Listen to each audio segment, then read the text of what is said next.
جگری سروک امریکا جو بایدن لقوناغا دوی یا سردان روش حالاتا ناوین لإسرائیل راوستا ولناوندا پیرس یا آشتیه دگل سروک بری اسرائیل شمعون پیرس درباره آلوزین حرم جویا.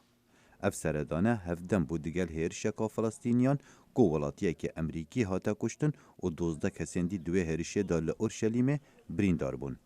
سروک وزیر اسرائیل بنیامین نتانیاهو مهوانداریا جگری سروک امریکا کرد دا پیداچون لسر آلیکارین امریکا بودم 10 سالن بعد بو اسرائیل بکن. هر وصا پرسا شر چکدارین دولتا اسلامی مجارکا سرکه یا جوینه بو. جگری سروک امریکا د سردانا 5 روزان بروش حالاتا نابین جمیرگهن عربین یگرتی دست بکر و گوتارک لبردم دهان سربازن امریکی لبنگه لشکری امریکا لدفیره گفکا قایم لچکدارین دولتا اسلامی و کوی گوتی داعش کر. We have to squeeze the heart of Daesh in Iraq and Syria.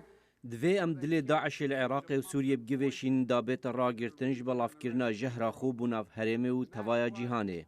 مانور انوان زحمت لبکین و ام دمارا جیانا دهات پترول و جیدرین دارای انوان ببرین. افسردانه بو چندین ولاتین هرمه به مرم و پشت راست کرنا پشتوانیا امریکا بو حوالبند نوین دیروکی پشت ریکفتن ناوکی دگل ایرانه و پس نارول مرگهن عربی دا لسر بجداری خورد دشار دجی تروریزمه. And I want to particularly recognize از دخوازم به تایبت پیناسینه به شوازا خورد و برفره یا رول مرگهن عربی دوی هلمته دا بکم. اف حوالبندیه لوی بنگهه لشکری حتی پکینان و نه دجمنی جوی بنگهه تینه ورگرتن. و لشکر موان که آرمانج و جویره ام آسمان عراق و سوریه کنترول دکی.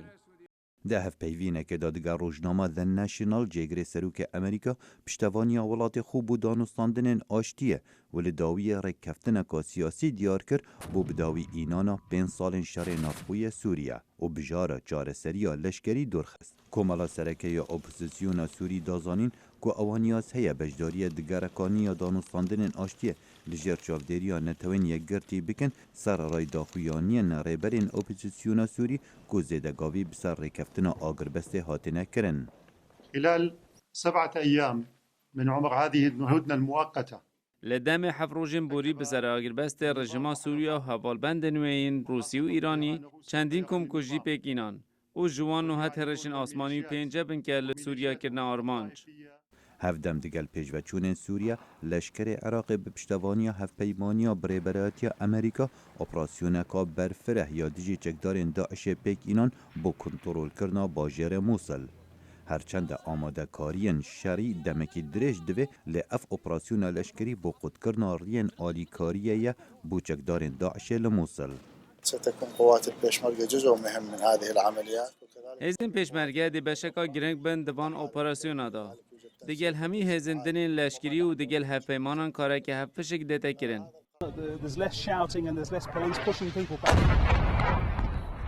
بربلاف بونا تندو تیجان نبتنی سوریا و عراق بخواه گرتیا لی ترکیه یا هفت خیب دگل سوریا دهی کفته بر هیرشکا 3 موشکان کوج آلی سوریا برو ترکیه هاتو بونا تقاندن والکلسه کفته نخواره. ترکیه چکدارین دولتا اسلامیین داعش گنهبار کرن و سوزا طول وکرنه دان. Bugün kiliste üzücü bir بيارك نخش لكلسي تشيبود داعش موشك جعالية دن يت خوبي تقاندن و دولاتي بونا قرباني و امي تولاوان بستين. امریکا یا خودان برجواندی لاروش حالاتا ناوین پیدا چونا بو بهز کرنا حوالبندیان دکت پشتی تبلیبونا روسیه دناف سوریه دا و هلگرتنا جزایان بسر ایرانه. خالد فتاح، دنگ امریکا.